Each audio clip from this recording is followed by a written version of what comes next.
So let's take a look at one of Trudeau's latest promises to deal with the housing crisis here in Canada, more aptly perhaps called the housing shortage.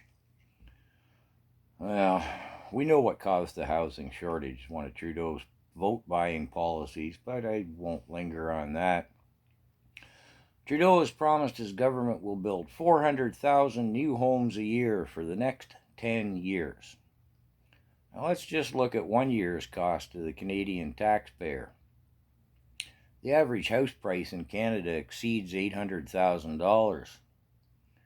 Now, if Trudeau's going to go and build houses, let's add inflation, the carbon tax, ever increasing to transport the materials to build a house with. Then you got the government expenses for managerial, you know how they manage things, etc. So you call it $1 million for each new house. Now, at the same time, Trudeau is informing us, not that he asked, that the immigration target is in excess of 500,000 to 500,000 new arrivals per year with a goal of 1 million. Now, some people have and perceive this as buying votes, but, well, that aside, even at 2 or 2.2 people per household, or 3.6 according to what the government figures should happen, it appears this math will do nothing to solve the housing shortage. So let's look at the hard and realistic economics. Assuming I got my ought times ought equals ought, the zero thing straight here. Somebody correct me if I'm wrong.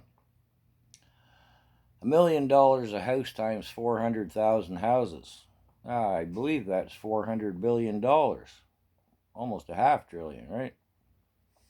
Trudeau seems to have trouble with millions, billions, and trillions. It's all the same thing to him. I don't know what that's all about.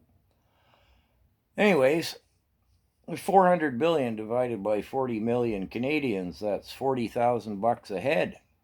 Now, only 1 in 4 pay into the tax base, so multiply that by 4, that's $160,000 that a taxpayer such as myself and perhaps yourself will have to come out of pocket next year. Me no have Trudeau. I don't have that. You already put me in the poorhouse, so no, I don't have $160,000. So unless each new arrival you're bringing in has a cool $1 million, pay for that house, then this scheme of yours, this promise scheme, just adds to the country's debt plus interest times 10 years. Now look, Justin, I know you're reputed to have failed grade 7, but did you never go back? And yeah, that million, billion, trillion thing, you really need to get that figured out, dude.